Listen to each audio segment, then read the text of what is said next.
Powerful Nerdcast assembles! Stay dandy, baby. Well, it seems like the creators of Gundam Build Divers have decided to drop acid, because this was a really freaky episode, as the Build Divers team prepare for their final mission, which in classic Gundam style is gonna take place in space. Hello my friends, and welcome to another review of the Gundam Build Divers Re anime series. You're probably wondering, Corey, where the hell are you? Well, the fact of the matter is, the studio that I usually record my videos in is absolutely packed today, so I had to try and find any space that was available, and I think we did a pretty good job here with the lighting. You'd be surprised, we're actually in a room which is just a complete and utter freaking train wreck of a mess, but you can't tell thanks to the magic of lighting, and the fact that this is a very tight camera angle, but that's beside the point. You guys don't care about that. We're here to talk about giant robots beating the shit out of each other. And unfortunately, we don't really get any of that in this episode, as this one was essentially just a build-up to the first major finale of Gundam Build Divers Re. It was kind of a slow episode too, I have to admit, but I have to say probably one of the more atmospheric and more intense episodes of the series that I have ever seen.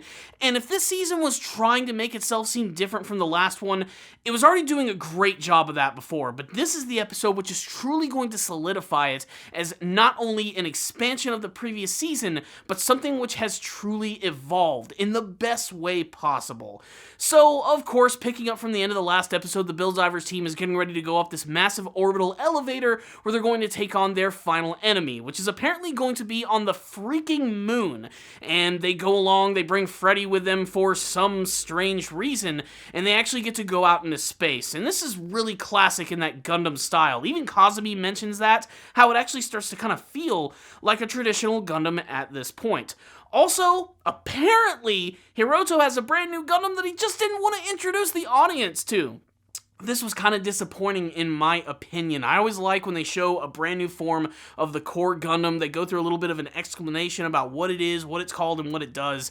And here it just sort of randomly appears in this episode. I had to do a little bit of research. Apparently it is known as the Jupitive or the Jupitive Gundam. I don't know, it's Jupiter 5. It's kind of a combination of those two things, but it's a really cool looking Gundam and probably the most traditional looking one that we've actually seen from the series outside of the normal core form, and I'm not even really sure what it's capable of, as all of the different forms of the core Gundam seem to have like some sort of special ability, whether it be fighting up close, using ranged weapons, or even just using beam sabers. Here it's kind of a complete mystery, and in a sense, I do kind of like that, because we're definitely going to get to see it go into action in the next episode.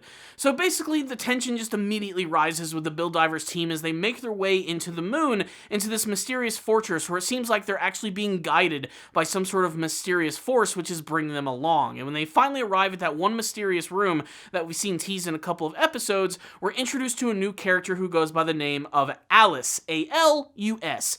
And apparently he is some sort of weird electronic life form-like being, an AI, which is planning to destroy the planet that Freddy and all of his dog people live on, a planet which goes by the name of Eldora. Why he's doing this is a complete and utter mystery, and the way that he's going to do it is totally going to be in Star Wars style. His massive base, which is a moon, is actually a giant laser, which is probably just going to destroy either the entire planet itself, or at least eliminate those what Alice considers to be an actual threat. Why he's doing this, why he decided to bring the Build Divers team along is still a complete and utter mystery. Apparently he seems to be sort of like the leader of the one-eyed mobile suits, and at first I thought maybe this was actually the pilot of the Celtsam, and whenever he actually wore that mask it gave him a more human-esque appearance in some senses. But apparently these are two different characters, as when this AI starts going insane and revealing the fact that it has a giant destruction cannon that will destroy the planet, that's when they decide to get the hell out of Dodge thanks to May blasting their way out of this base, and we get to see that the Celtsam and hundreds, maybe even thousands of one-eyed mobile suits are there to meet the Build Divers team as they prepare to go into one final epic battle. So, what's the rundown on this episode? I am just confused as to really what's going to be going on here in this big final mission, and where ultimately this is going to lead for the rest of the series. I mean, there's still so many questions about Freddy and his people, the NPCs. Are they electronic life forms? Do they actually have some sort of sentience on their own? Why are they being targeted by this AI? Was this AI created by the people who created the GBN? Is it an electronic life form itself, which has gone completely haywire and has decided to eliminate anything that it sees as something of a foreign threat to the GBN, such as Freddy and all of his people? It's really strange, and it makes you realize too that these life forms that are now being born in this world actually have their very own lives, so to speak. Like I said, they're sentient. They have a planet with a culture and name and everything, and that makes it kind of sad to see that they're potentially going to be wiped out, although I have a feeling the series is probably not going to get that dark. But there's still just so many questions too, especially with the concept of the last couple episodes of maybe if you get hurt in this world, you can actually get hurt in real life. And of course, there's still the entire subplot of the electronic life forms, Hiroto going on his journey.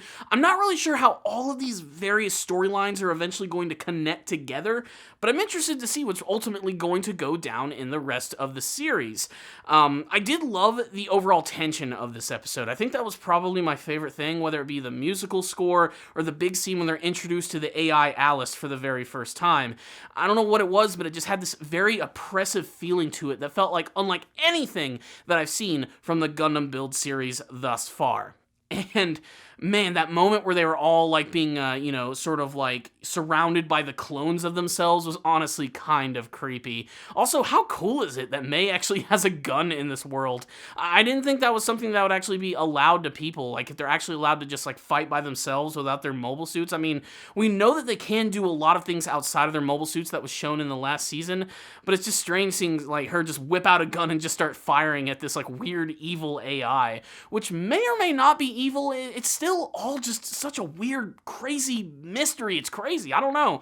And they're also still trying to make me care about that character by the name of Stola, the kid who just desperately wants to fight with Jed.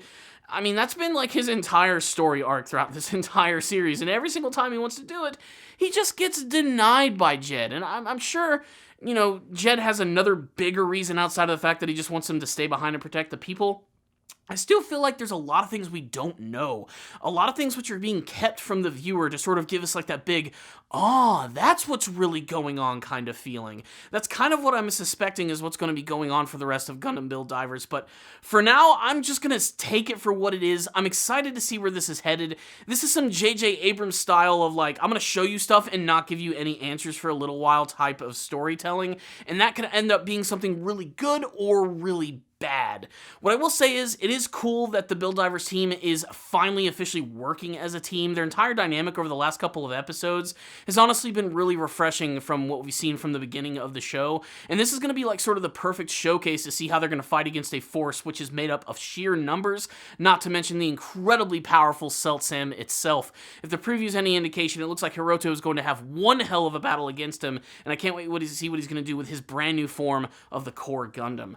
Otherwise, I thought this was a really great atmospheric and kind of creepy episode of the series, which is unexpected. It subverted my expectations, which is exactly why I'm going to give it a 4 out of 5. While I did like the episode, not that much happened, and it was a really slow build-up until we finally got to that big reveal at the end, and like I said, I'm a little disappointed that we didn't get a proper introduction to the brand new Gundam which is being used by Hiroto. Otherwise, I thought this was a solid episode, which you should definitely check out if you are following the series.